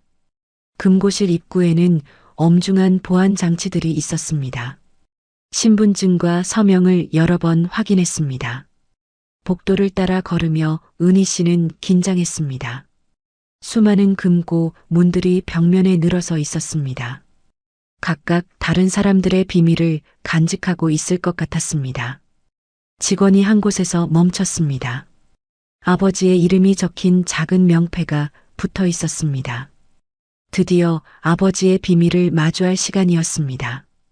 은희 씨의 손이 떨렸습니다. 심장이 빠르게 뛰었습니다. 곧 무엇인가 인생을 바꿀 만한 일이 일어날 것 같았습니다. 지하 금고실의 차가운 공기가 은희 씨를 감쌌습니다. 은행 직원이 마스터키를 준비했습니다. 은희 씨도 자신의 열쇠를 받아들었습니다. 두 개의 열쇠를 동시에 돌렸습니다. 찰칵 하는 소리와 함께 문이 열렸습니다. 금고 안은 생각보다 작았습니다. 하지만 그 안에 담긴 것들은 은희 씨의 세상을 뒤바꿔 놓기에 충분했습니다. 낡은 봉투 하나가 가장 먼저 눈에 띄었습니다. 겉면에는 아버지의 손글씨로 이름이 적혀 있었습니다. 은희에게. 글씨를 보는 순간 가슴이 뛰기 시작했습니다. 아버지가 자신에게만 남긴 무언가가 있다는 뜻이었습니다. 손이 떨리면서도 조심스럽게 봉투를 꺼냈습니다. 봉투를 열자 여러 문서들이 나왔습니다. 그중 가장 먼저 눈에 들어온 것은 공증 유언장의 사본이었습니다. 문구는 단호했습니다. 토지를 딸 김은희에게 단독으로 물려준다는 내용이 적혀 있었습니다. 하단에는 공증인의 서명과 도장이 선명했습니다. 원본은 공증 사무소에 보관돼 있지만 이 사본만으로도 법적 효력이 분명했습니다. 은희 씨는 믿을 수 없었습니다. 두 번째는 토지 등기부등본이었습니다. 은희 씨가 전혀 모르는 땅이었습니다. 주소를 보니 시 외곽 지역의 농지였습니다. 면적도 상당했습니다. 언제 아버지가 이런 땅을 사셨을까요? 왜 가족들에게 알리지 않으셨을까요? 세 번째 문서가 가장 충격적이었습니다. 아버지가 직접 쓰신 편지였습니다. 종이가 약간 누렇게 변해 있었습니다. 편지를 펼치는 순간 눈물이 나왔습니다. 아버지의 친필로 적힌 글씨였습니다. 평소보다 더 정성스럽게 쓰여 있었습니다. 은희야. 너만이 내 피를 나눈 아이였다. 미안했다. 그 한 줄을 읽는 순간 온몸이 떨렸습니다. 내 피를 나눈 아이라는 말의 의미가 뭘까요? 그렇다면 오빠는 대체 뭐란 말입니까? 편지는 더 있었습니다. 아버지의 속마음이 담긴 고백이었습니다. 평생 숨겨온 비밀이 적혀 있었습니다. 오빠는 어머니가 재혼 전에 낳은 아이라고 했습니다. 아버지는 그것을 알면서도 아들로 키우셨다고 했습니다. 하지만 진짜 피를 나눈 것은 은희 씨뿐이라고 했습니다. 은희 씨는 주저앉을 뻔했습니다. 평생 믿어왔던 가족관계가 흔들리고 있었습니다. 모든 것이 다시 보이기 시작했습니다. 아버지가 왜 더 엄하게 대하셨는지 이해가 됐습니다. 오빠에게는 관대하면서 자신에게만 차갑게 대하셨던 이유. 그것은 차별이 아니라 다른 종류의 사랑이었을지도 모릅니다. 편지에는 미안하다는 말이 여러 번 나왔습니다. 표현을 잘못했다는 후회도 있었습니다. 늘 마음으로는 자랑스러워했다는 고백도 있었습니다. 은행 직원은 조용히 밖에서 기다리고 있었습니다. 은희 씨는 혼자만의 시간을 가질 수 있었습니다. 아버지의 편지를 몇 번이고 다시 읽었습니다. 유언장도 다시 확인했습니다. 법적으로 완벽한 문서였습니다. 이것만으로도 땅의 소유권을 주장할 수 있었습니다. 토지 등기부등본도 자세히 살펴봤습니다. 매입 시기를 보니 10년도 더 전이었습니다. 그렇게 오랫동안 혼자 준비하고 계셨던 것입니다. 모든 문서를 다시 봉투에 넣었습니다. 손이 여전히 떨리고 있었습니다. 이 비밀을 어떻게 처리해야 할지 막막했습니다. 가족들에게 말해야 할까요? 특히 오빠에게는 어떻게 설명해야 할까요? 편지의 충격적인 내용을 그대로 전할 수 있을까요? 금고 문을 닫으며 은희 씨는 깊은 생각에 빠졌습니다. 아버지가 자신에게만 남긴 이 선물. 그 무게가 어깨를 짓눌렀습니다. 은행을 나오는 길에 은희 씨는 혼란스러웠습니다. 하지만 동시에 이상한 감정도 들었습니다. 아버지가 자신을 진짜로 사랑하고 계셨다는 확신. 그 확신이 평생의 상처를 조금씩 아물게 했습니다. 차별이 아니라 특별한 사랑이었다는 깨달음. 비로소 아버지의 마음을 이해할 수 있을 것 같았습니다. 편지는 더 있었습니다. 첫 번째 충격에서 벗어나기도 전에 더 큰 진실이 기다리고 있었습니다. 은희 씨는 떨리는 손으로 계속 읽어내려갔습니다. 아버지의 글씨는 평소보다 정성스러웠습니다. 마치 평생 하지 못했던 말을 모두 쏟아내듯 적어 놓으셨습니다. 한 글자 한 글자에 진심이 담겨 있었습니다. 오빠에 대한 이야기가 나왔습니다. 은희 씨는 숨을 깊게 들이쉬었습니다. 무언가 중대한 비밀이 드러날 것 같았습니다. 어머니가 재혼 전에 낳은 아이라고 했습니다. 첫 번째 남편과의 사이에서 태어난 아이. 그 아이가 바로 지금의 오빠였던 것입니다. 아버지는 그 사실을 알면서도 받아들이셨습니다. 어머니와 함께 그 아이까지 끌어안으셨습니다. 30년 넘게 친아들처럼 키우셨습니다. 하지만 진짜 피를 나눈 것은 은희 씨뿐이었습니다. 그 사실이 아버지에게는 특별한 의미였습니다. 그래서 은희 씨를 다르게 대하셨던 것입니다. 그래서 더 강하게 키우고 싶었다. 편지 속 그 한 문장이 모든 걸 설명해 주었습니다. 차별이 아니라 기대였습니다. 냉정함이 아니라 다른 종류의 사랑이었습니다. 은희 씨는 온몸이 떨렸습니다. 평생 원망했던 모든 순간들이 다시 보였습니다. 아버지의 차가운 시선 뒤에 숨겨진 애정을 이제야 알겠습니다. 성적표를 액자에 넣어두셨던 이유도 이해됐습니다. 대학 진학을 막으셨던 것도 다른 의미였을 수 있습니다. 세상의 어려움을 미리 경험하게 하려는 뜻이었을지도 모릅니다. 편지는 후회로 가득했습니다. 표현이 서툴렀다는 고백이 여러 번 나왔습니다. 사랑하는 마음을 제대로 전하지 못했다는 아쉬움도 있었습니다. 마지막 부분에는 감사 인사가 적혀 있었습니다. 묵묵히 가족을 위해 희생해준 은희 씨에 대한 고마움. 그리고 앞으로 가족들을 잘 이끌어달라는 당부. 편지를 다 읽고 나서 은희 씨는 한동안 말이 없었습니다. 모든 게 새롭게 보였습니다. 30년 넘게 쌓인 오해가 한순간에 풀어지는 느낌이었습니다. 오빠에 대한 마음도 복잡해졌습니다. 혈연이 아니라는 사실이 충격적이었습니다. 하지만 그렇다고 해서 가족이 아닌 건 아니었습니다. 아버지도 그렇게 생각하셨을 것입니다. 피보다 중요한 게 마음이라는 걸 아셨을 것입니다. 그래서 30년간 친아들처럼 대해주셨을 것입니다. 편지를 다시 봉투에 넣으며 은희 씨는 눈물을 닦았습니다. 아버지의 진심을 이제야 알게 됐습니다. 너무 늦었지만 그래도 알게 된 것만으로도 감사했습니다. 은행에서 돌아온 은희 씨는 며칠 동안 잠을 이루지 못했습니다. 아버지가 남긴 편지의 내용이 머릿속에서 맴돌았습니다.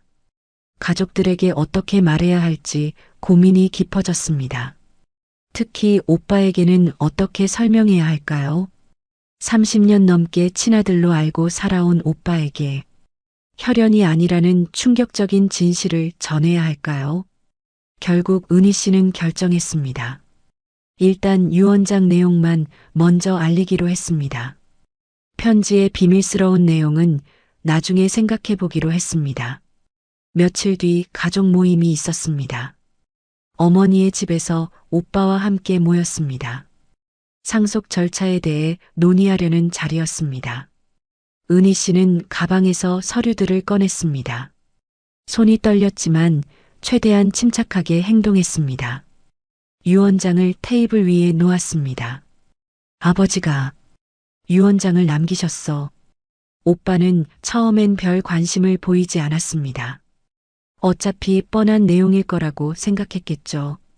큰 집은 아들에게, 작은 집은 어머니에게. 하지만 유언장을 읽고 나서 표정이 바뀌었습니다. 토지를 딸에게 단독 유증한다는 내용. 예상과 전혀 다른 내용이었습니다. 진실을 알게 된 은희 씨는 혼란스러웠습니다. 며칠 뒤 어머니와 오빠 앞에서 유언장만 공개했습니다. 오빠의 얼굴이 점점 굳어졌습니다. 이게 정말 아버지가 쓰신 거야?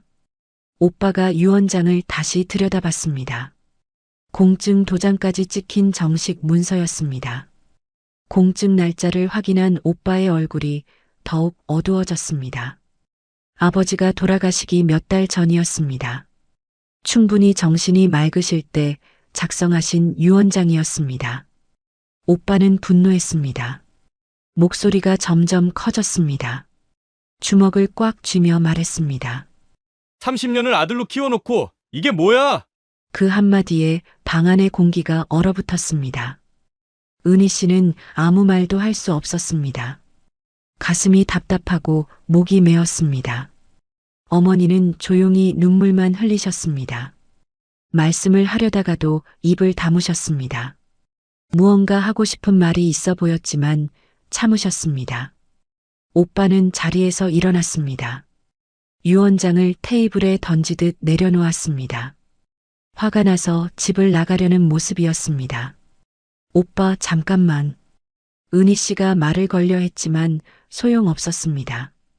오빠는 현관문을 세게 닫고 나가버렸습니다.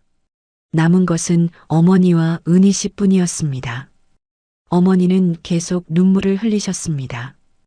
은희 씨도 울음이 터져 나왔습니다. 어머니, 저도 몰랐어요. 은희 씨가 흐느끼며 말했습니다. 아버지가 왜 이런 결정을 하셨는지. 어머니는 고개를 저으셨습니다. 뭔가 말하고 싶어 하시는 것 같았습니다. 하지만 끝내 입을 열지 않으셨습니다. 그날 밤 오빠에게서 연락이 왔습니다. 차갑고 서먹한 목소리였습니다. 당분간 연락하지 말라는 내용이었습니다. 은희 씨는 한숨을 깊게 쉬었습니다. 아버지의 유언이 가족을 갈라놓고 있었습니다. 사랑의 표현이었을 텐데 결과는 정반대였습니다. 편지의 나머지 내용을 공개해야 할까요? 오빠의 출생 비밀까지 밝혀야 할까요? 그러면 상황이 더 나아질까요? 아니면 더 악화될까요? 은희 씨는 밤새 고민했습니다.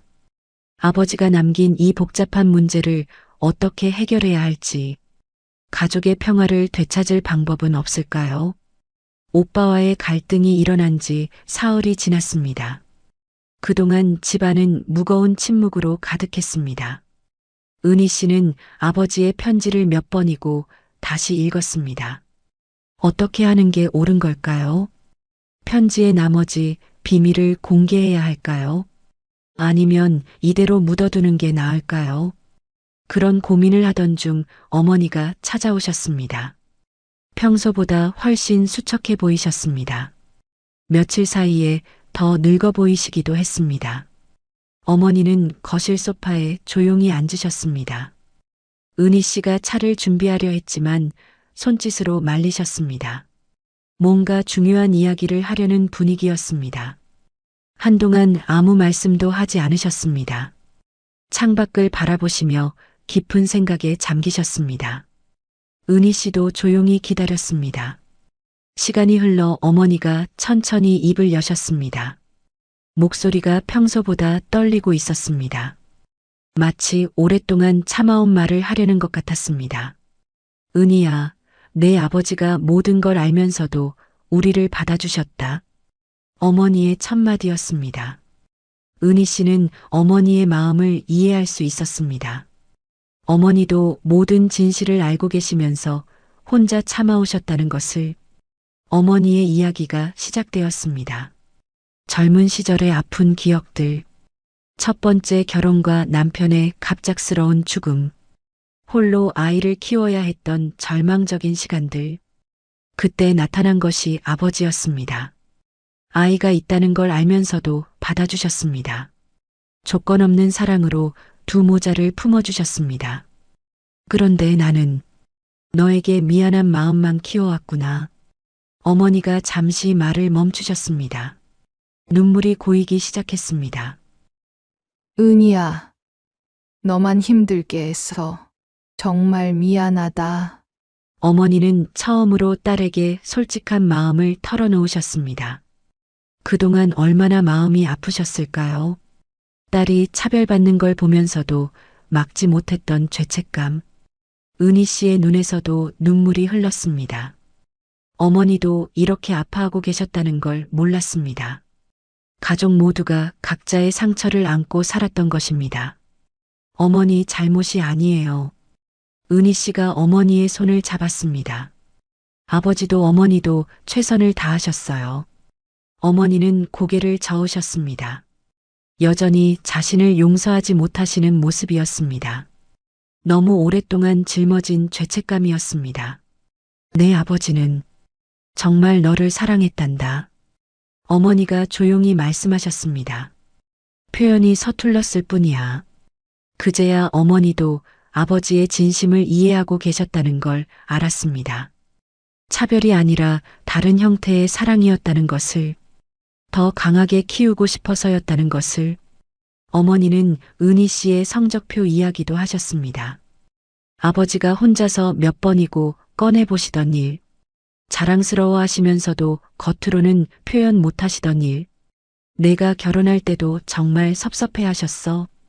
어머니가 미소를 지으셨습니다. 딸을 보내는 게 그렇게 아쉬우셨나 봐. 어머니의 고백을 들으며 은희 씨는 많은 걸 깨달았습니다. 가족이라는 게 얼마나 복잡한지, 사랑이라는 게 얼마나 다양한 모습인지, 피로 맺어진 관계와 마음으로 맺어진 관계, 둘 다 소중하다는 것도 알게 됐습니다. 아버지가 오빠를 30년간 친아들로 키우신 것처럼, 그럼 오빠도 이미 알고 있을까요? 은희 씨가 조심스럽게 물었습니다. 어머니는 잠시 생각하시더니 고개를 끄덕이셨습니다. 눈치채고 있을 거야. 영리한 아이니까. 어머니의 말씀이었습니다. 하지만 모른 척하고 있을 거야. 우리를 위해서. 그 순간 은희 씨는 오빠의 마음도 이해할 수 있었습니다. 알면서도 모른 척해온 30년. 그것도 또 다른 형태의 사랑이었을 것입니다. 어머니와의 대화는 깊은 밤까지 이어졌습니다. 서로의 마음을 처음으로 털어놓는 시간이었습니다. 30년 만에 진짜 모녀가 된 기분이었습니다. 어머니와의 대화 이후 은희 씨의 마음은 조금 가벼워졌습니다. 하지만 여전히 오빠와의 관계는 해결되지 않았습니다. 그날 이후로 오빠는 연락을 끊어버렸습니다. 가족 모임도 없었고 안부 전화도 없었습니다. 명절이 다가와도 오빠는 나타나지 않았습니다.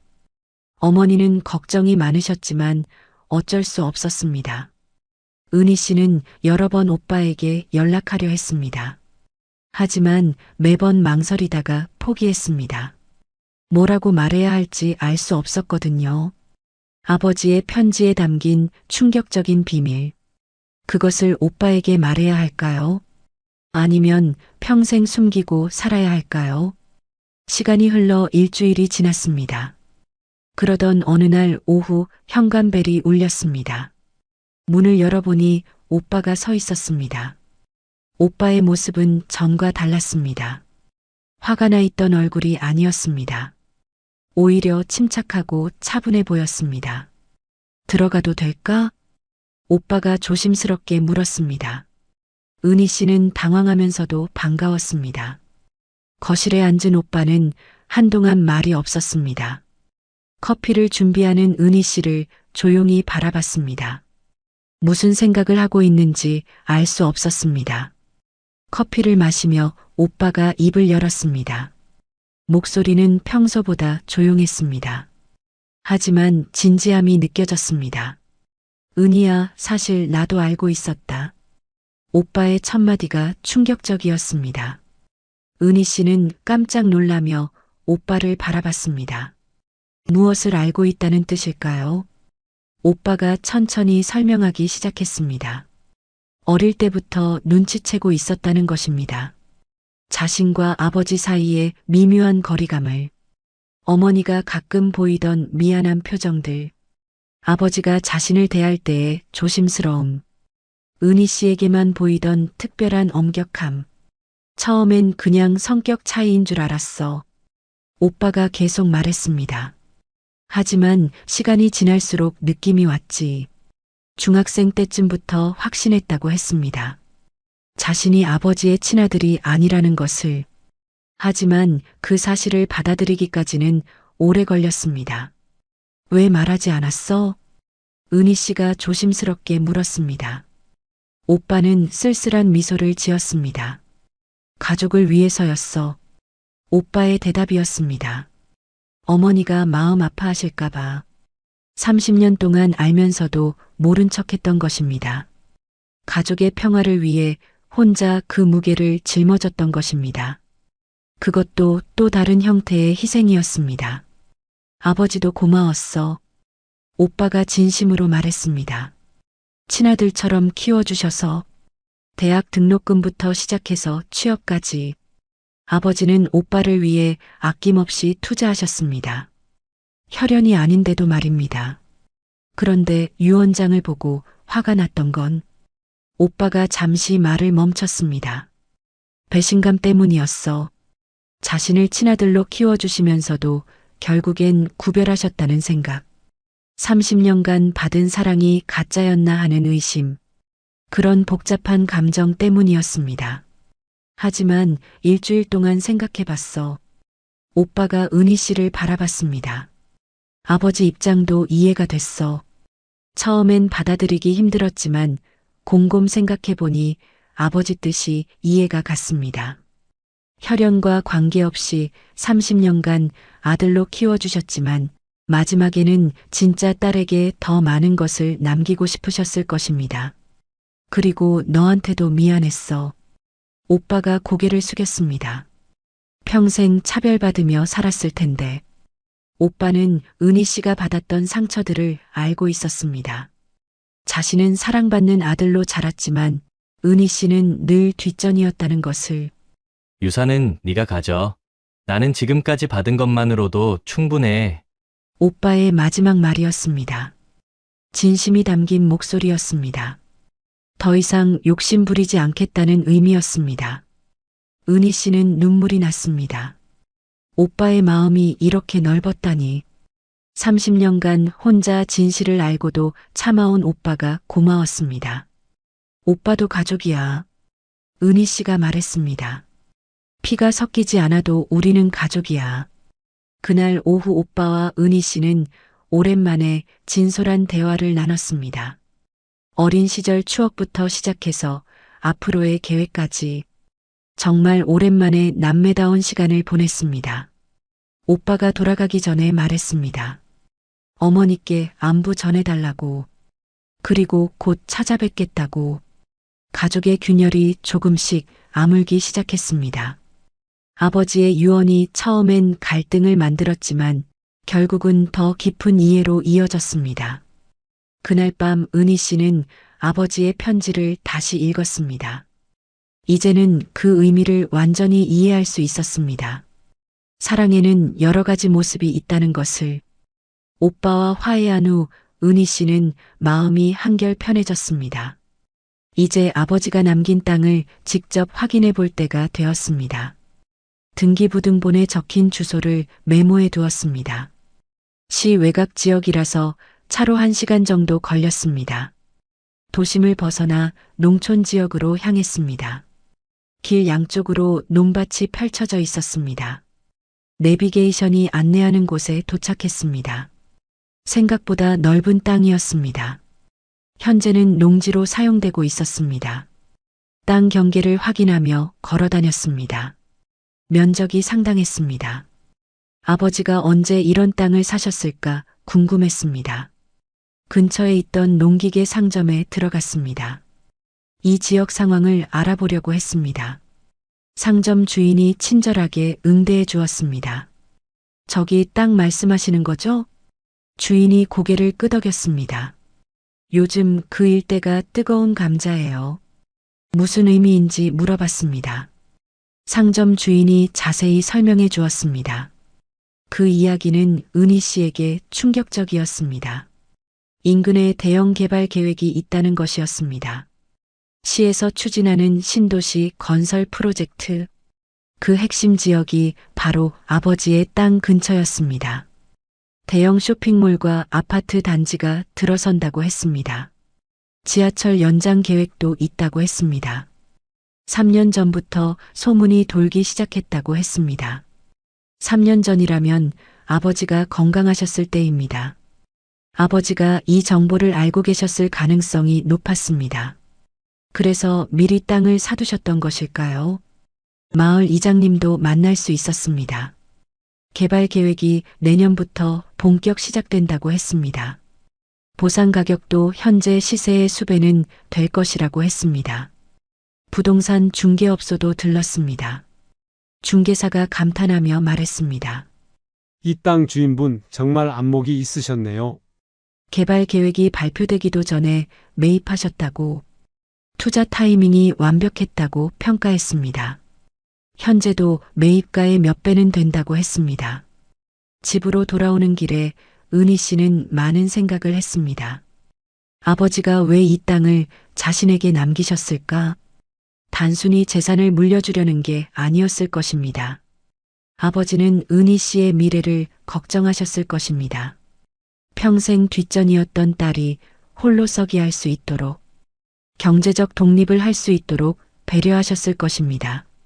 그 땅이 있으면 은희 씨도 당당해질 수 있습니다. 더 이상 누구에게 기대지 않고 살 수 있습니다. 아버지의 마지막 선물이었던 것입니다. 하지만 은희 씨는 고민이 깊어졌습니다. 이 엄청난 가치의 땅을 혼자 가져도 될까요? 가족들과 나눠야 하는 것은 아닐까요? 오빠는 유산을 포기한다고 했지만 정말 이 정도 가치인 줄 알고 그런 말을 했을까요? 어머니는 어떻게 생각하실까요? 그날 밤 은희 씨는 아버지의 편지를 다시 읽었습니다. 아버지의 진심을 이해할 수 있을 것 같았습니다. 하지만 동시에 그 무게감도 느꼈습니다. 아버지가 남긴 것은 단순한 땅이 아니었습니다. 딸에 대한 사랑과 미래에 대한 배려, 그리고 가족에 대한 책임감까지 담긴 선물이었습니다. 아버지의 마지막 유산은 땅이 아니라 그 땅을 어떻게 쓰느냐에 달린 은희 씨의 선택이었습니다. 진짜 시험은 지금부터 시작되는 것이었습니다. 땅의 진짜 가치를 알게 된 후 며칠이 지났습니다. 은희 씨는 계속 깊은 생각에 빠져 있었습니다. 아버지가 왜 이런 선택을 하셨는지 곰곰 생각해 봤습니다. 단순히 재산을 물려주려는 것이었을까요? 아니면 더 깊은 의미가 있었을까요? 편지를 몇 번이고 다시 읽어봤습니다.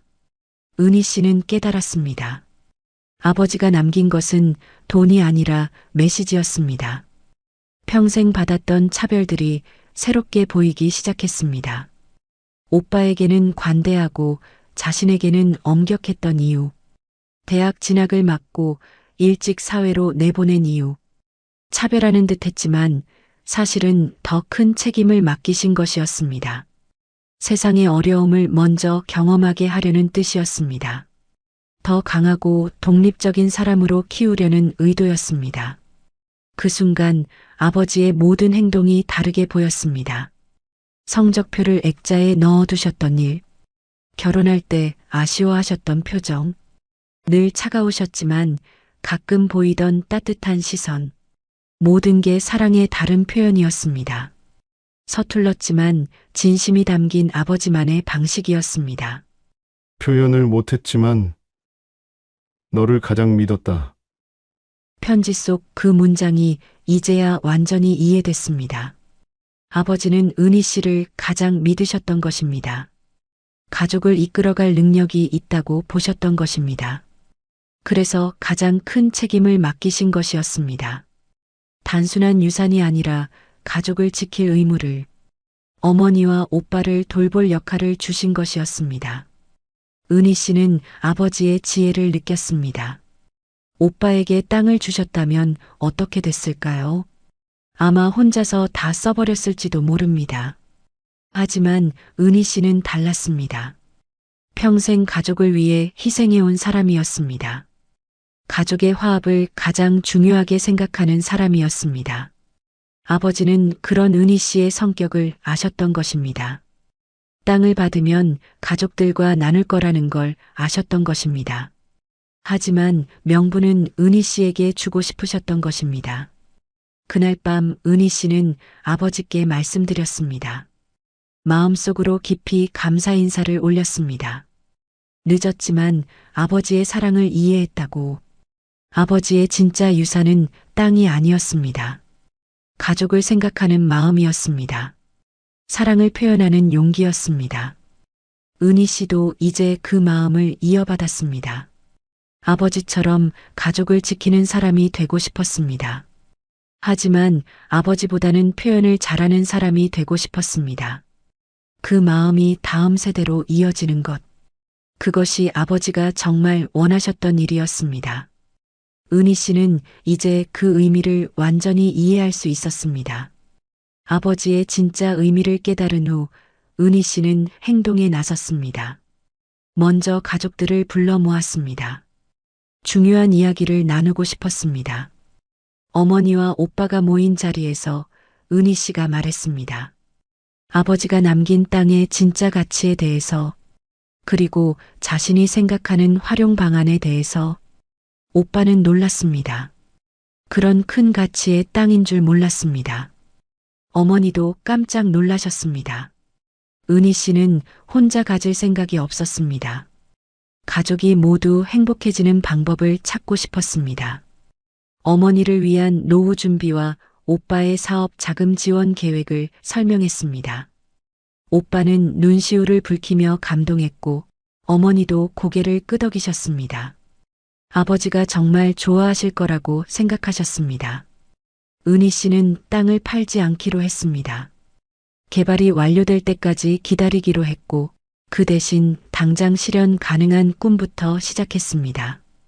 그곳에 작은 카페를 열기로 했습니다.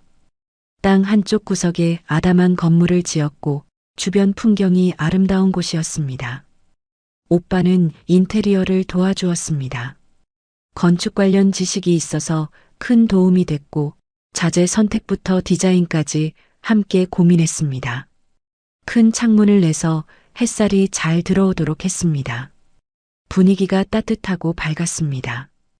오빠의 아이디어가 적극 반영됐습니다. 어머니는 매일 꽃을 가져다 주셨습니다.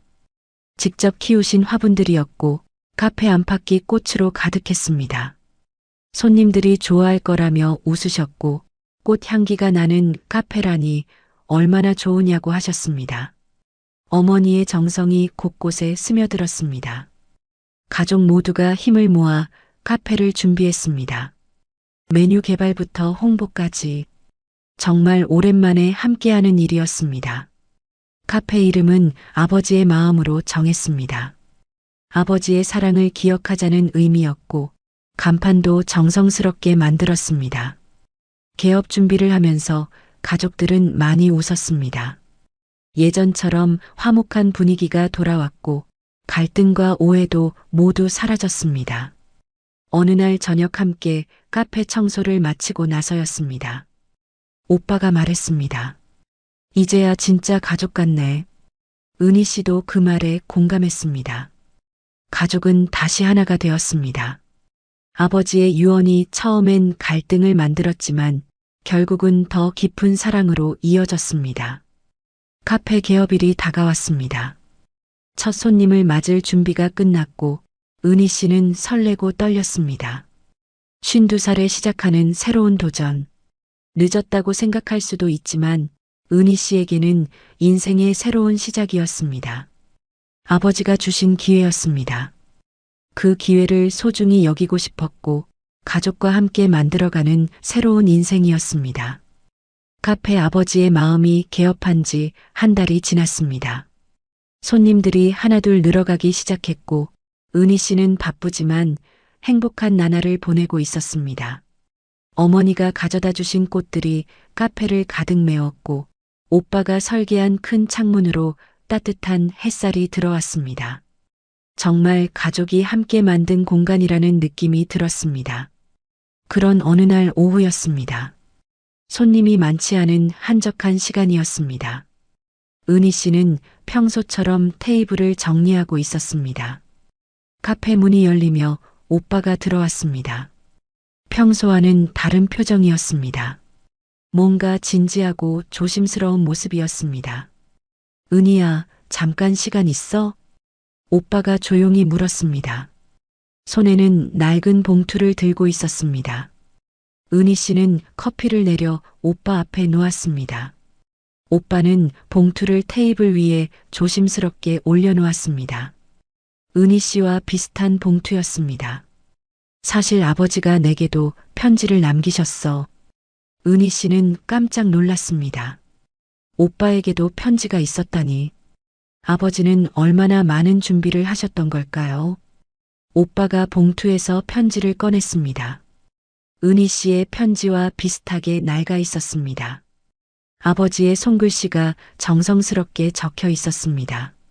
장례 직후에 어머니가 주셨어. 오빠도 은희 씨처럼 며칠 동안 고민했다고 했습니다. 편지 내용을 어떻게 받아들여야 할지. 오빠가 편지를 펼쳤습니다. 내용을 천천히 읽어주기 시작했습니다. 아버지의 마음이 고스란히 담겨 있었습니다. 너도 내 아들이다. 피보다 마음이 더 진짜다. 그 한 문장에 아버지의 모든 마음이 담겨 있었습니다. 혈연이 아니라는 걸 알면서도 30년간 키워주신 사랑. 진짜 아들로 여기셨다는 확신. 편지는 계속되었습니다. 아버지가 오빠를 얼마나 자랑스러워 하셨는지, 대학 진학부터 취업까지 모든 과정을 응원하셨다는 이야기. 하지만 마지막에는 은희 씨에 대한 당부도 있었습니다. 여동생을 잘 돌봐달라는 부탁, 가족의 화합을 지켜달라는 마지막 소원. 은희에게는 더 큰 책임을 맡겼지만 그것은 차별이 아니라 믿음이다. 너희 남매가 서로 도우며 살아가길 바란다. 편지를 다 읽고 나서 오빠가 고개를 들었습니다. 눈가가 촉촉해져 있었습니다. 은희 씨도 마찬가지였습니다. 아버지는 우리 모두를 사랑하셨구나. 그 순간 은희 씨는 완전히 이해할 수 있었습니다. 아버지가 얼마나 세심하게 모든 걸 준비하셨는지, 각자에게 필요한 메시지를 남겨주셨는지, 이제야 아버지 마음을 완전히 알겠어. 은희 씨가 말했습니다. 우리를 정말 많이 생각하셨구나. 그날 오후 남매는 오랫동안 대화를 나눴습니다. 어린 시절 추억부터 아버지에 대한 기억까지 서로에 대한 이해도 더 깊어졌습니다. 며칠 후 은희 씨는 어머니를 카페로 모셨습니다. 오빠도 함께 왔습니다. 가족 3명이 한자리에 모이는 건 정말 오랜만이었습니다. 저녁 시간이 되어 카페 문을 닫았습니다. 따뜻한 조명 아래 테이블에 둘러앉았습니다. 꽃 향기가 은은하게 퍼지는 공간이었습니다. 은희 씨가 자신의 편지를 꺼냈습니다. 오빠도 자신의 편지를 테이블 위에 놓았습니다. 어머니는 두 편지를 번갈아 바라보셨습니다. 내 아버지는 정말 깊이 생각하고 계셨구나. 두 편지의 내용을 모두 들으신 후에 첫 말씀이었습니다. 30년 넘게 준비하신 아버지의 마지막 계획. 각자에게 필요한 메시지를 남겨주신 세심함. 어머니는 계속 말씀하셨습니다. 아버지가 얼마나 가족을 사랑하셨는지, 표현은 서툴렀지만 마음만은 진실했다고. 은희 씨는 아버지의 편지를 다시 읽었습니다. 여러 번 읽었지만 읽을 때마다 새로운 의미가 보였습니다. 특히 마지막 문장이 더욱 깊게 와 닿았습니다. 가족은 피가 아니라 마음으로 만들어지는 것이다. 그 문장이 모든 것을 요약하고 있었습니다. 아버지가 30년간 보여주신 사랑의 진짜 의미. 혈연보다 중요한 것은 서로를 아끼는 마음이라는 것. 오빠도 고개를 끄덕였습니다.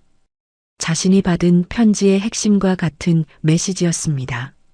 피보다 마음이 더 진짜라는 아버지의 믿음. 이제야 완전히 이해가 돼. 오빠가 말했습니다. 아버지가 왜 그렇게 사셨는지. 어머니는 눈물을 닦으며 말씀하셨습니다. 아버지에 대한 죄책감이 많이 사라졌다고. 아버지도 행복하셨을 거라고 생각한다고. 그 순간 카페 안은 따뜻한 분위기로 가득했습니다. 갈등과 오해로 멀어졌던 가족이 다시 하나가 됐습니다. 아버지의 계획이 마침내 완성된 순간이었습니다. 은희 씨가 말했습니다. 앞으로 어떻게 살아갈지에 대한 생각을, 가족을 더 소중히 여기고 싶다고.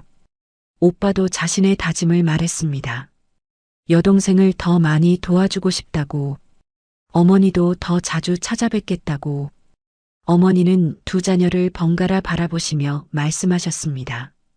이제야 진짜 가족 같다고. 아버지가 원하셨던 모습이라고. 그날 밤 대화는 깊은 밤까지 이어졌습니다.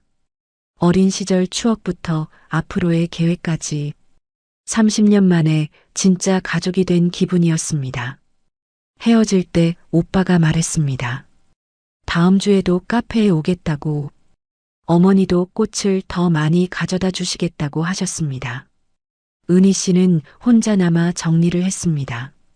아버지의 두 편지를 나란히 놓고 다시 한번 읽었습니다. 정말 완벽한 계획이었습니다.